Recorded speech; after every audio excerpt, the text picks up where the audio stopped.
And we'll start in on acids and bases. So far, we have gone through the first two sections of chapter 14. And so what we've done in chapter 14 so far is essentially we've looked at acids and bases from a definition standpoint. You know, what are they? You know, Arrhenius definition, acids have dissociate to give you H plus in water, bases dissociate to give you hydroxide in water. The Bronsted-Lowry definition says, well, it's not that simple. It's actually a reaction with water where we had our acid reacts with water to form hydronium and the conjugate base, or a base reacts with water to form hydroxide and conjugate base. And though the content of those determines whether something is acidic or not. But we basically brought into the definition of acids and bases where a base doesn't have to have hydroxide in the chemical formula for the Bronsted-Lowry definition like it does in the Arrhenius definition. We also we actually did chapter 14, section 2 and 9 together, right? And section 2 and 9 were basically identifying strong versus weak acids and seeing how we can relate them based on structure, right? We looked at strong acids as being things like hydrohalic acids or oxygen-containing acids with two or more oxygens more than ionizable protons. And we saw how resonance affects the structure, how size affects the structure, how electronegativity affects the strength of the acid, all of those kinds of things and their effects on the strength of the acid as well.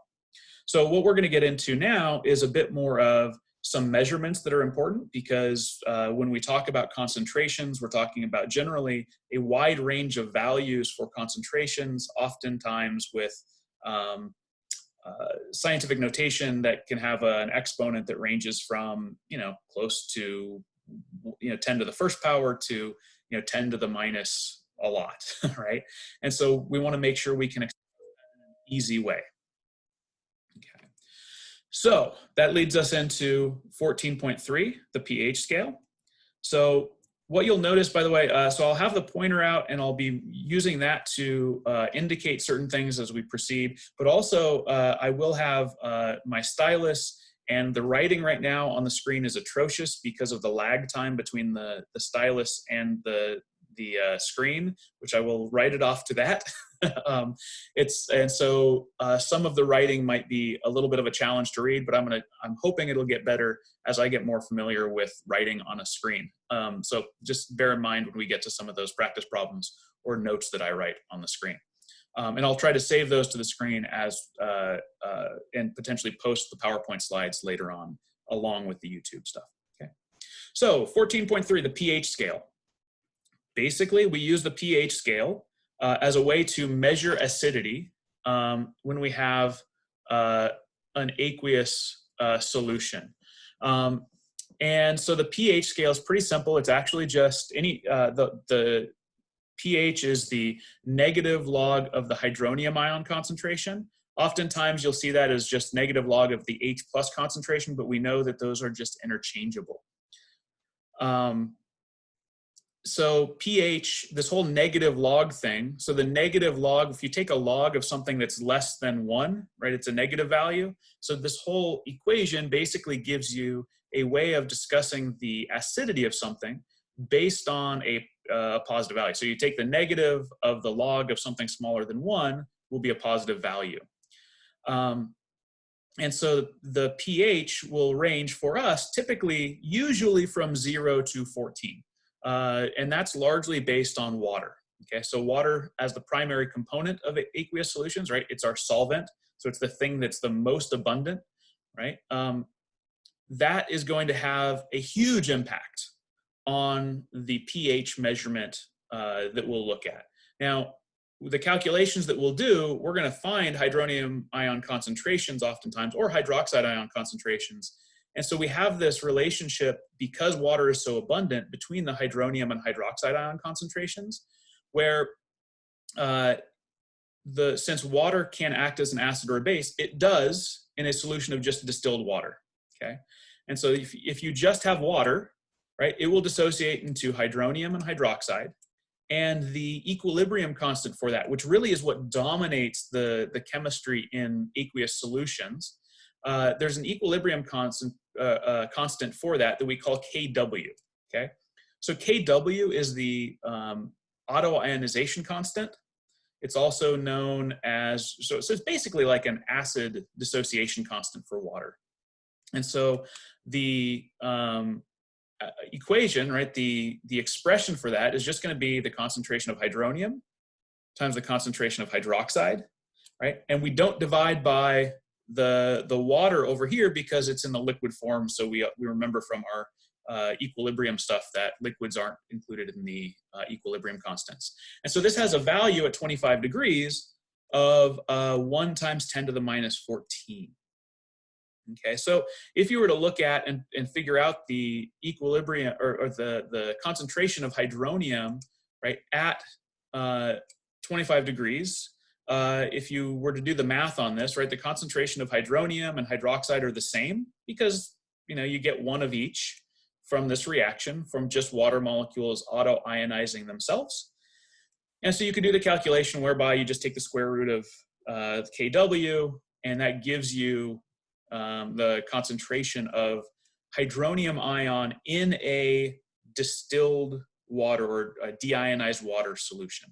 And so if you take that as the concentration, you take the negative log of that, it gives you a pH of 7 for distilled water. Okay. And so what we're going to find is the pH of solutions of strong acids and strong bases and weak acids and weak bases are going to be calculated in a couple of different ways, but they're going to be related to that 7 because that's a neutral solution, is a pH of 7. Okay, so we're going to start down the path of looking at pHs of these strong acids, strong bases, and weak bases. And the key component is, if I add a strong acid, we're going to see that that really affects this hydronium ion concentration, but the relationship between the hydronium and hydroxide ion concentration will still be related to this Kw because it is so abundant. Okay. So when we look at the relationship between, where's my map? Between hydronium, hydroxide, Kw, pH, POH, and pKw, we're going to see some relationships that are going to be important for us as we go through some of these calculations. So the first thing that I want to do is sort of point out that because of that water influence on the hydronium and hydroxide ion concentration, we need to take into account this particular equilibrium much more than any other equilibrium, since we're going to use it pretty much every time we do stuff. So certain things. First off, if we want to find the concentration of hydronium in water, right, it's going to be Kw divided by the hydroxide ion concentration. And so if we have a solution that's not distilled water, right, and we know the concentration of the hydronium ion, we can find the concentration of the hydroxide ion, or if we know the concentration of the hydroxide ion, we can find the concentration of the hydronium ion, because we know as that Kw has the value of 1 times 10 to the minus 14 all the time. So that relationship will be important as we convert between the pH and the POH, which is sort of the next thing to get to. So if we look at, we take this equation here, right? This Kw is equal to H3O plus concentration, the hydronium ion concentration times the hydroxide ion concentration. And you just take the negative log of either side. Okay, so based on our log rules, right, if you take, so negative log of Kw will equal the negative log of the hydronium and hydroxide ion concentration. Our log rules tell us that that's going to be the same as negative log of the hydronium ion concentration plus the negative log of the hydroxide ion concentration. And if you actually do the math on this, right, so the negative log of Kw, so negative log of 1 times 10, oh, that's the problem I have with this. Stop that. There we go. This is me getting used to writing on a screen. 1 times 10 to the minus 14, right? That right there is going to give you 14, okay? So what in essence you have here is anytime you take the negative log of something, right? So you could say negative log of x. You can call that px, okay? And so here you have pkw, right, which is the negative log of kw. Then you have the pH, which is the negative log of the hydronium ion concentration, and pOH, the negative log of the hydroxide concentration. And so the sum of the pH and the pOH will equal 14, and that's a relationship that we'll use frequently as well. And we'll get more familiar with it as we do some example problems. Okay, so just some definitions for solutions, and we can call solutions based on their acidity or basicity. And we're going to relate that to the hydronium and hydroxide ion concentration and the pH and pOH, okay? So if we have an acid, right, this acid will ultimately have a concentration of hydronium ion that's greater than 10 to the minus 7, which means that it'll have a concentration of hydroxide ion that is less than 10 to the minus 7, or a pH that's less than 7, or a pOH that's greater than 7. So essentially, for a pH, you're really going to usually look at something between 0 and 7, right? Or a pOH between 7 and 14, okay? Sorry, that's not, I'm doing something, give me a sec. See, I told you, getting used to this is going to be a challenge. Erase that. So if we think something as acidic, do this way. Put this over here. There we go. So acidic will have a pH between 0 and 7. Okay, that's what I want for the pH. Okay. It'll have a pOH between 7 and 14. Now, if we have a neutral solution, that's really under one condition. That's when you have the pH is equal to 7. So in that case, the hydronium and the hydroxide ion concentrations are going to be equal to each other, as you can see from here, right? And that's what a neutral solution is. So in this case, in the case of distilled water at 25 degrees Celsius, those two concentrations will be equal. And they will be 1 times 10 to the minus 7 at 25 degrees Celsius for distilled water. But equilibrium constants change depending upon temperature. And so the equilibrium constant for water is actually something that changes based on temperature as well. So in a solution that is warmer, that equilibrium constant actually tends to increase at higher temperatures. And so you might have a higher concentration of hydronium, but that concentration would equal the concentration of hydroxide if the solution is neutral. So most of the chemistry that we're going to be doing, we are just going to assume that we're at 25 degrees Celsius. Okay, that's sort of an assumption we make. It doesn't change, the K doesn't change much for water, but it does change a little bit. So in general, the rule that the pH is 7 for a neutral solution and the pOH is 7 for the neutral solution is a good rule for us to use unless we were to specifically change the temperature, which could have an effect on the K. Okay. Most of the time, we're not going to deal with it. We're just going to deal with things at 25 degrees Celsius. For a base will have a pH between 7, right, and 14. And it has a pH between 7 and 14 because the hydronium ion concentration, right, is less than 1 times 10 to the minus 7, whereas the hydroxide ion concentration is greater than 10 to the minus 7. And so that's going to be our definitions of something that's acidic, basic, or neutral, right? Acidic, basic, or neutral. So that's going to be, we should be able to identify a solution as acidic, neutral, or basic based on those criteria once we do a calculation. Okay, and most of the time we can identify it as acidic, basic, or neutral based on what's dissolved in the water. If nothing's dissolved, it'll be neutral. If you have an acid that's dissolved and you know how to identify acids, then it'll be an acidic solution. If you have a base dissolved, it'll be basic. So that's a pretty straightforward comparison between solutions. So to use that, we can calculate the pH fairly easily, right? It's just the negative log of the hydronium ion concentration.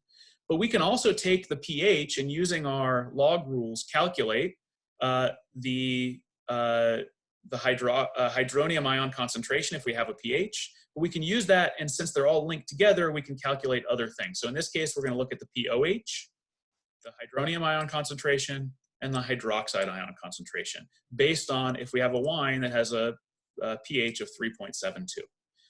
And so the first one is pretty easy to take a look at, because we know that pH plus POH is equal to pKa, or in this case, 3.72 plus POH is equal to 14. Right?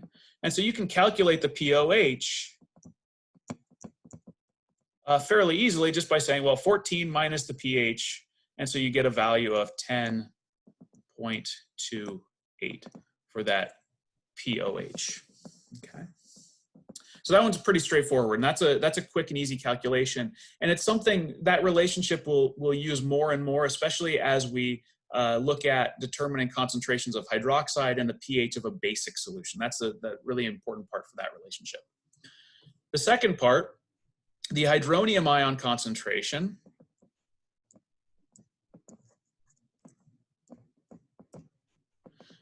is really easy to calculate because it's just the reverse of the log, right? So if the pH, right, you have negative log of the hydronium ion concentration. Well, to get rid of the pH and go back into scientific notation, you're basically just taking 10 and you raise that to the power of the negative of the pH.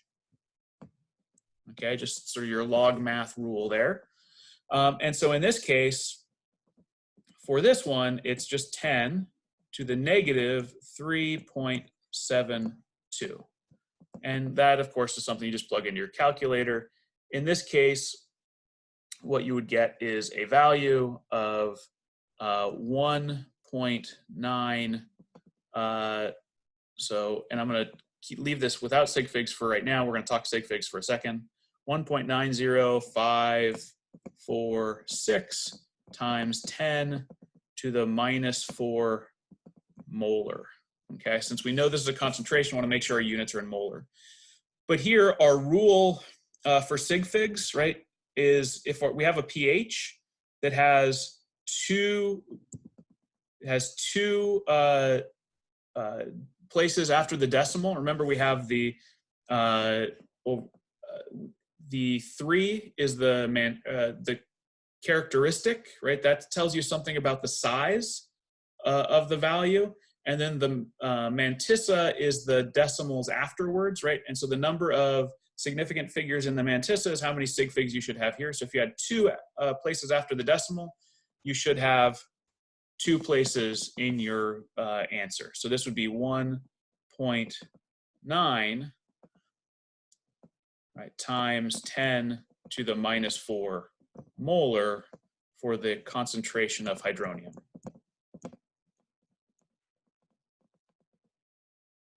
Okay, come on, there. Okay. And then for and like you can see, the writing is a little bit atrocious on here, so I hope you guys are writing these things down as we're going to fill in as you go. So the other part is the hydroxide ion concentration. Now, the hydroxide ion concentration you can do in one of 2 ways. Personally, I think the easiest way is you take, what did I do? Back the other way. There we go. Okay, the easiest thing I think to do is to take and say your hydroxide ion concentration is going to equal 10 to the negative POH, right? But that will also, so you could do that pretty simply, right? You just take and say, well, 10 to the negative 10.28, right? And you get a value of 5.3 times 10 to the minus 11 molar. But you can also get that by taking 1 times 10, so I could say or, right? 1 times 10 to the minus 14 divided by the hydroxide, or excuse me, divided by the hydronium ion concentration, right? So 1.9 times 10 to the minus 4 will equal the hydroxide ion concentration. And so you should come to the same value with that. Okay. And so again, these things are going to be, you know, some of the key things that we're going to use repeatedly as we go through acid-base calculations. Okay. Any questions so far? Hopefully we're all on the same page. Okay. Okay, so now that we see how pH sort of describes the acidity of a solution, and pOH describes sort of the basicity of the solution, if you will, we can sort of see now how do we calculate the pH. And so the first section of calculating pHs is 14.4, looking at strong acid solutions. Now, with strong acids, right, we should be able to identify them. Remember, those are the hydrohalic acids, right? They're the oxygen-containing acids that have 2 or more oxygens more than ionizable protons. And so we consider them to dissociate completely. And so we talked about that a little bit before, but now we can use that information to calculate the pH of a given solution. So the idea here is, well, if you have hydrochloric acid, you put that into water, it reacts with the water to form hydronium ion and chloride ion. And we consider essentially 100% of that to dissociate. So if you put 1 mole of HCl into water, let's say a liter of water, that whole mole is going to dissociate into form hydronium and the chloride. And we won't need to worry about the chloride. We'll talk about that later and the implications for the conjugate base. But it's basically, well, we talked about that a little bit, right? The conjugate base chloride is negligible basicity. And so it's pretty much that all of the hydronium here is coming from the concentration of and the moles of HCl there. So if we look at that in a 0.01 molar solution of hydrochloric acid, it's going to dissociate completely and give you 0.01 molar hydronium and 0.01 molar chloride. And so to get the pH, all we have to do is say, well, the pH is simply going to be the negative log of the strong acid concentration, right? And so that's what the pH is really going to be dependent upon, that strong acid concentration. And so that's going to hold for most things that we see, but not all of them, because what winds up happening is that if that acid is very dilute, right, on the order of 10 to the minus 6 molar or smaller, then you actually have to start to take into account. Remember that the concentration of hydronium coming from, if you will, the water, right? From the autoionization of water. Remember that right there. So this is from the autoionization of water. That's why I have the little subscript here of H2O. That's saying, you know, that's the amount of hydronium that we get from this reaction that we talked about before, right? Where is it? This one right here, right? That's the, where are we at? This one here, right? So that hydronium comes from water itself, just autoionizing itself. So if you have a dilute acid that's super dilute, you have to really take into account now the water autoionizing itself too, right? Because that's 1 times 10 to the minus 14. Oh, sorry, did it again. Minus 7.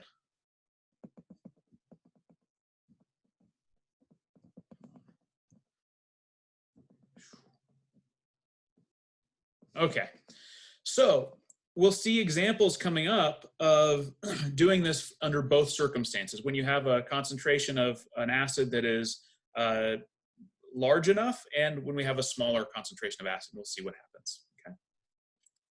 So the first example we're going to see is, okay, we're going to calculate the pH of a HI solution, so hydroiodic acid, which we know is a strong acid because it's a hydrohalic acid that has a concentration of 1.8 times 10 to the minus 2 molar.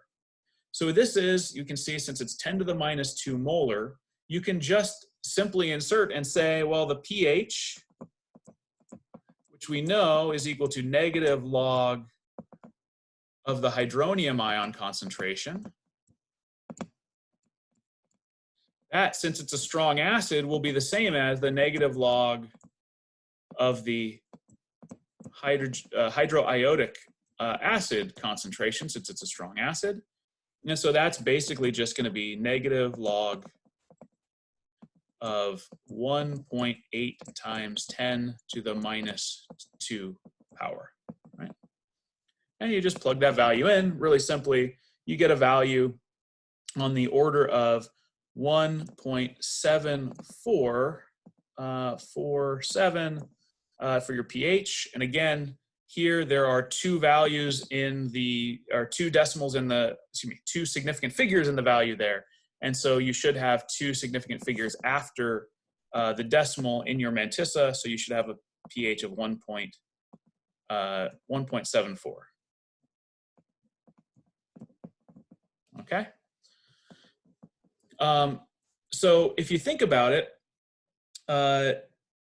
the water is still having the effect of an autoionization, right? But it's only 10 to the minus 7 power. So this 10 to the minus 2 power is, 5 orders of magnitude larger than that.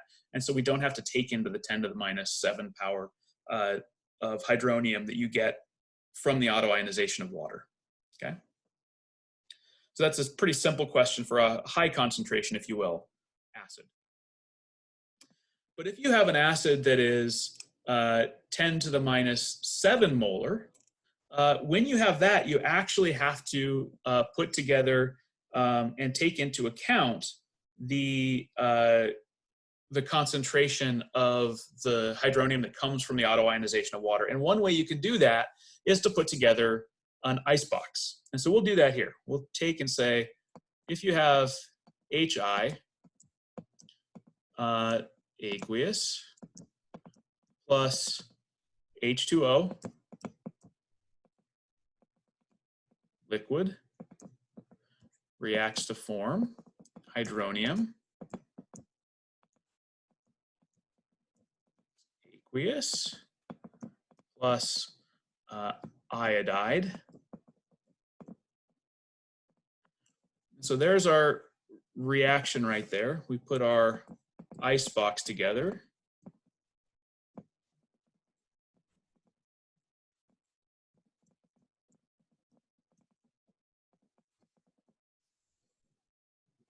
We don't have to worry about the water because it's a liquid, so I'm just going to put little dashes there to remind myself of that.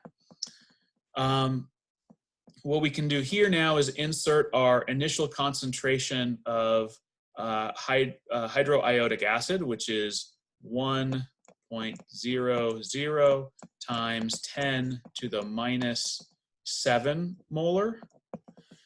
But now, since this value, the 10 to the minus 7 molar, is the same as the hydronium ion concentration that we get from water, we have to account for that starting hydronium ion concentration in water. So we get 1.0 times 10 to the minus 7 also, right? That right there is coming from, right, autoionization of water, right?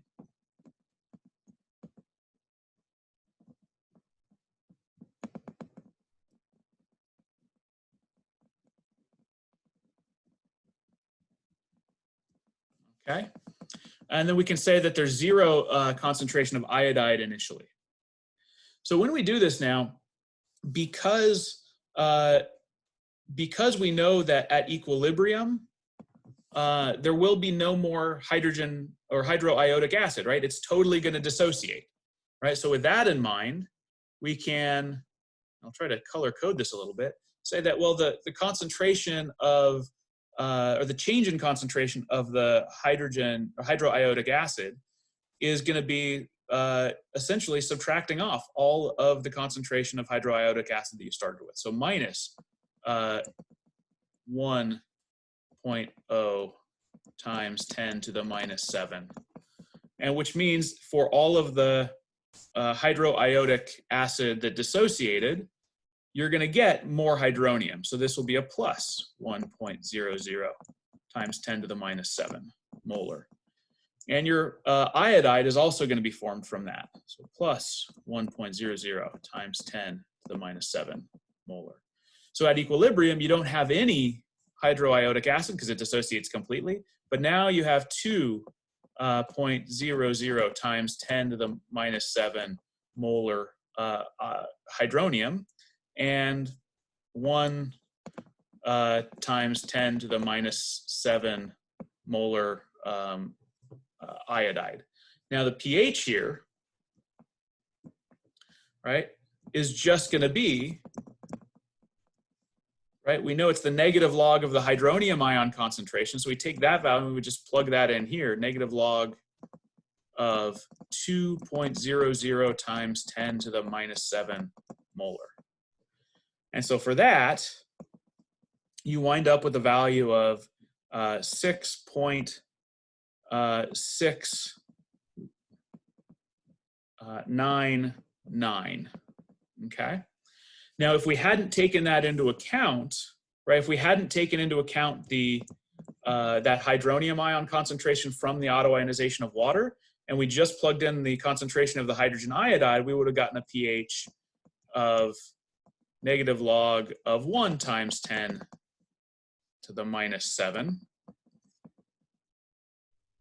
Be a 1 times 10 to the minus 7, which would be 7, right? And so this one right here doesn't work because clearly the difference between 7 and 6.699, right? It's almost 3/10 of a pH point, right? So we have to take it into account when we have that dilute strong acid solution, okay? All right. Oh, I didn't need that extra page. Okay, go on one more. Okay. Professor Iverson? Yes. Sorry, do you mind clarifying the significant figure rule on the first two examples? Because yes, on the first one, you said it was based on the last 2 digits following the decimal, but then on the second one, you said it was based on the whole number, like the first. Yeah, so let me go grab a couple of, or a little bit of data. So here, I will just take this one here. So pH, that didn't work. Try that again. Okay, so pH is equal to negative log of, in this case, it was 2.00 times 10 to the minus 7 is our concentration. And so on this one, so if we do that, you get a value. So pH, if you do that calculation, is equal to, where did my value go? So you could get, so 6.69897, okay? And so what you have here is in the value here from that, the pH, you have, so you have a bunch of values after the decimal place. The value before the decimal is related to, change my color so we can really see it. So that value before the decimal is related more toward that than anything else. The number of decimal places here, right, is going to be related to this value, okay? And so what we can do here is say the number of decimal places the number of places after the decimal depends upon, right, the number of sig figs there. So this value should actually be, well, if there are 3 sig figs in that value, right, 3 sig figs there, then that's going to lead to 3 digits after the decimal.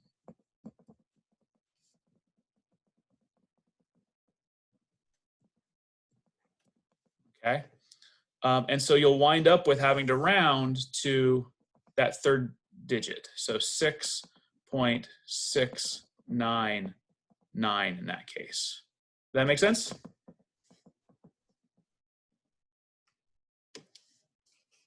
Yeah, thank you. All right. Yeah, the significant figures for log math are a little bit of a pain. I sort of have a general rule for it because it's kind of hard to track it, and you know, I'm a little bit more lenient on sig figs with PHs to some degree, in that, you know, it's kind of where I get my rule of the if you're within 1 sig fig of the right answer in a reasonable way, then I'm generally okay with your answer on that. Okay, mind you, if it should have 2 sig figs and you only put down 1, that's losing a lot of information, right? So sort of like I said, it's within the measure of reason is sort of how I kind of go about it. Okay. All right. So where are we at? So we got about 10 or 15 minutes more. So the next thing we're going to do, actually, you know what? I'm going to pause here for a second. We'll come back to this in just a moment. Are there any other questions on any of this stuff so far? This is something that we're really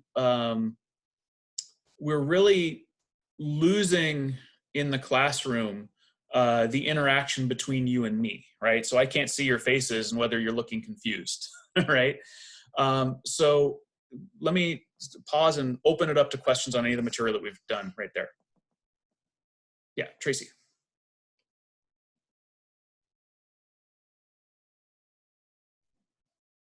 Tracy, did you have a question?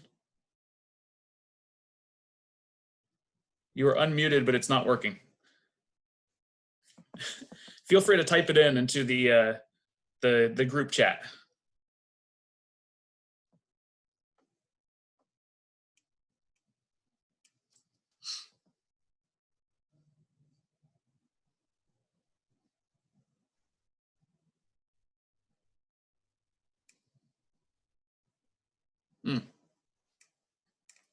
Yeah, so as far as using the icebox for the first example and not the second. So let me go back and reshare that screen. Find the right slide. Okay, nope, too far. Here we go.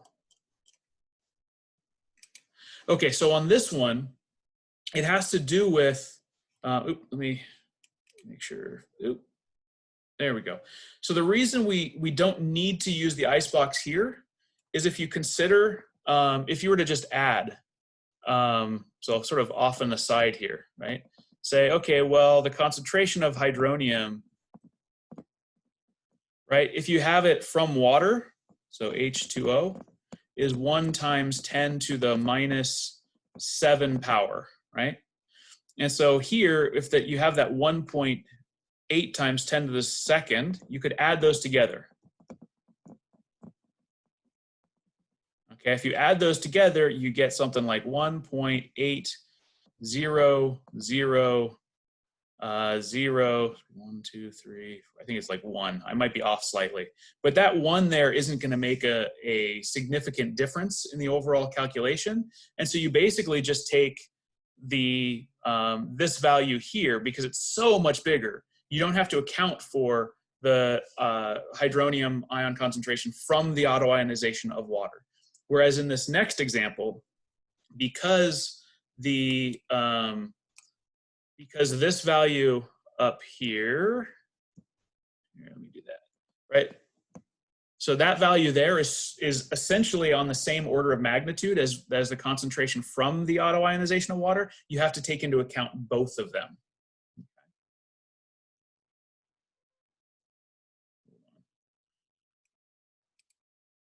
right.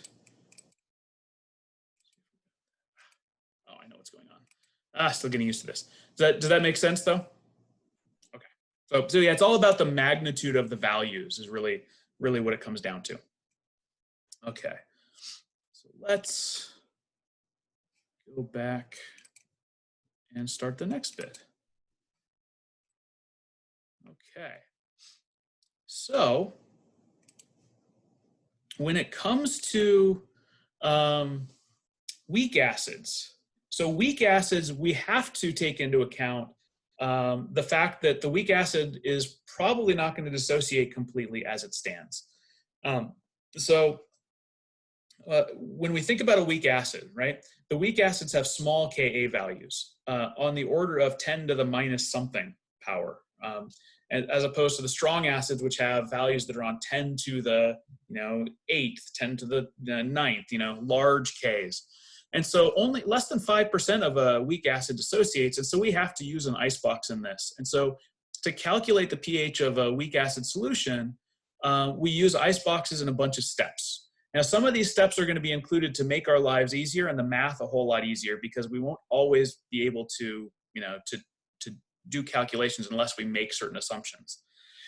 So the first thing we're always going to do is write a balanced chemical equation and the equilibrium constant expression. Then we'll make an icebox. That icebox will fill in that icebox. We'll make assumptions. So these assumptions are going to be things that just basically make the calculation a lot easier for us. Now, those assumptions won't always hold, so we might have to recalculate later, but most of the time these assumptions are going to be good assumptions that will hold. And then we have to substitute in our icebox values at equilibrium for the concentrations and do the calculation, basically. And then once we get the concentration of hydronium, we want to check and make sure our assumptions are good. If they're good, then we just go and calculate the pH. So this one I spent a while calculating or setting up because I want to make sure it's all pretty clear. Okay, so this example, and I'll kind of highlight some of the various things that sort of like the what we know, what we are able to input. So an example would be, calculating the pH of an acetic acid solution. So it has a Ka of 1.76 times 10 to the minus 5. And if we look at a 1 molar solution, then the first thing we want to do, again, write that balanced chemical equation, right? So we have the chemical equation here, right? Nice and balanced, right? It's a monoprotic acid, so it's a pretty simple one to do. Then you've got your Ka expression, right? The products, hydronium and acetate over the acetic acid concentration. And we know that that's equal to the Ka value, okay? Now, as we look at this, if we're actually plugging in everything 100% the way we would, making no assumptions, the first thing we start out with is the initial concentration of acetic acid is there, that 1 molar. We also take into account the concentration of hydronium from the autoionization of water. Now we're going to see in the assumptions in a second that we can get rid of that and forget about it, basically. And initially, we don't consider there to be any acetate yet. As this approaches equilibrium, right, the acetic acid concentration will change by an amount. So that minus X is something that we have to figure out. We have to know, well, for every 1 acetic acid that dissociates, we're going to lose some amount, right? And that minus X is going to be translated for the hydronium into a plus X and for the acetic acid into a plus X. So this is the same type of icebox stuff that we did for equilibrium, only now it's getting to be a little bit more complicated. So at equilibrium, the concentration of the acetic acid that is still intact, right? This is the undissociated acetic acid, will be the initial concentration minus X. The concentration of hydronium at equilibrium will be the concentration from the autoionization of water plus X. Now, that 1 times 10 to the minus 7 is small, and so one of our assumptions we'll see shortly is going to be, hey, let's forget about that. and then the concentration of the acetic acid, well, or excuse me, the acetate. Well, the acetate comes from directly from all of the acetic acid that's dissociated. Okay, so if we go to the next part, we're going to make those assumptions. The first assumption, right? This is the idea that hydronium ion concentration from the autoionization of water is very, very small. And so most of the hydronium is going to come from the acetic acid, right? And so on that one, we basically say, because that's so small, forget about it. So if you will, this is assumption A. We say, maybe we can start out with that and consider that to be 0. The other one we call the 5% rule. Okay, so the 5% rule, the idea is when 5% or less of that acid dissociates, that X value here is so small that it's going to have a negligible effect on the final pH of the solution. And so we say, let's knock that out so we don't have to do that in the calculation. And so what winds up happening is it simplifies the equilibrium values of both the acetic acid concentration and the hydronium ion concentration. And so when we plug this into the equation to calculate, you just say, oh, well, it's X squared over, in this case, that initial concentration here, and you solve for the concentration of hydronium. And so in this case, we figure out, okay, the concentration of hydronium is this. And you do that just by basic math, right? It's basically square root of that value.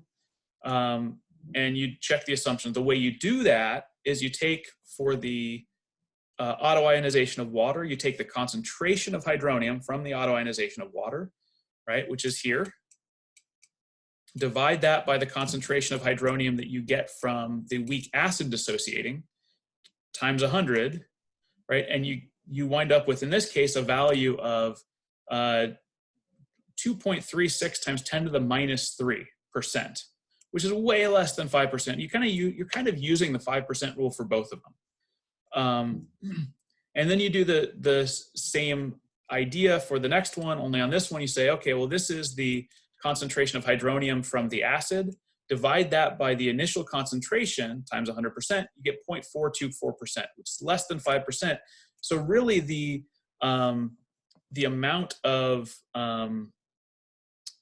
acetic acid that dissociates, less than 5% of it dissociates, so that's going to have very little effect on the calculation at equilibrium. And so you can calculate the pH just by plugging it into the pH equation, okay? And so that's what you do. You just plug that value in. You say, both of my assumptions checked out, it works. If they hadn't checked out, and here we're going to say if the 5% rule didn't check out, I'm not going to worry about I'm not going to worry about whether the autoionization of water checks out yet. You could go back and recalculate that. But if the 5% rule doesn't check out, you have to include that minus X. And when you include that, it becomes a quadratic equation, right? And quadratic equations are a pain in the rear. And so we want to get rid of that if we can. And so if you look at the actual calculation here, right, the difference in pH here, 2.378. Up here, if you don't include it, it's 2.373. You're off by just a barely, hardly any at all. And so that's why we can make that assumption and make our math just that much easier, okay? And so with that, I'm gonna stop. We'll stop our share. And so that's the reason we do that. That's the calculating the concentration of a weak acid. And this is gonna be a process that's the same for pretty much all the weak acids. And if you make those assumptions, it makes your life easier under the vast majority of cases. Very rarely, it's really only going to come into play when you have a very dilute solution that you have to take into account either the amount of water, hydronium from the autoionization of water, or the fact that the value for the amount of weak acid that dissociates could be large compared to the initial concentration. Okay. And so we'll end our stuff there. We'll pick up with bases on Wednesday. Remember, no class tomorrow. And I figured I'll open it up to any questions you might have for on logistics for the rest of, at least for the time being.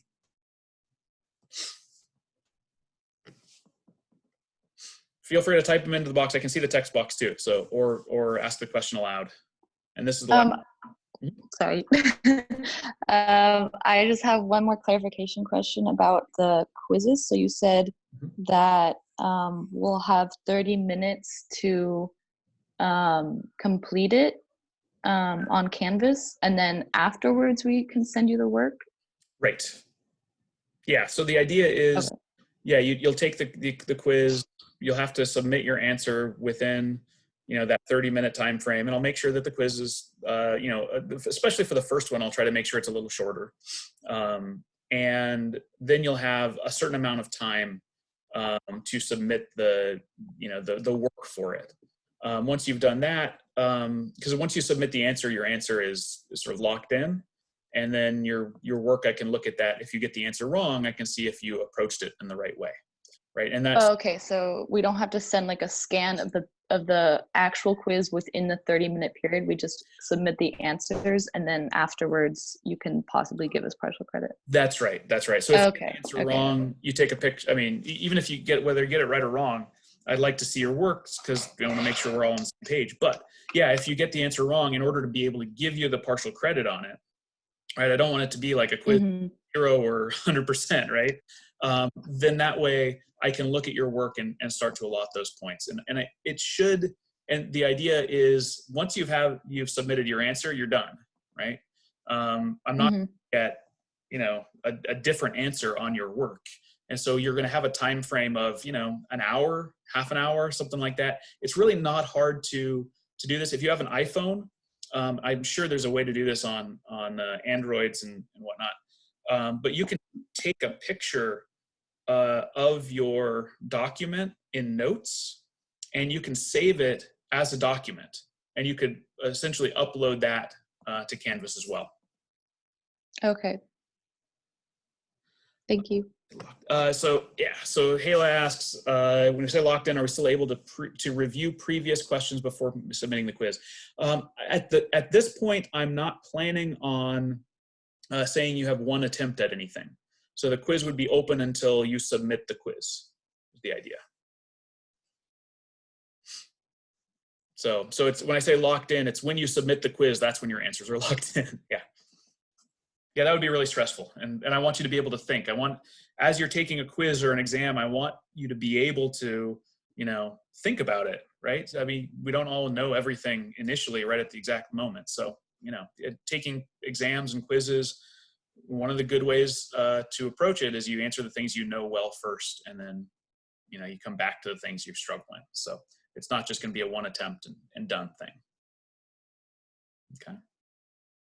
Sandra? If my internet is spotty and I called Spectrum, they're going to come check it out, but I don't know when it's going to be fixed by. If it drops out during, is that going to be like loss of everything, or can we log back in and it will still be there? You should be able to log back in and still be there. Okay, great, thanks. Yeah, and my hope is within a day or two of the actual lecture that I'll be able to post it online as well, which reminds me, I need to stop recording. So I'm going to stop the recording right now. But so if I can post it on YouTube and give you guys access to it, like tell you where to look for the recordings, then you have access to these in the future as well. So if your recording does drop out, or you just want to go back and look at the recording in the future, it should be there for you. Okay, and I'm stopping the recording now.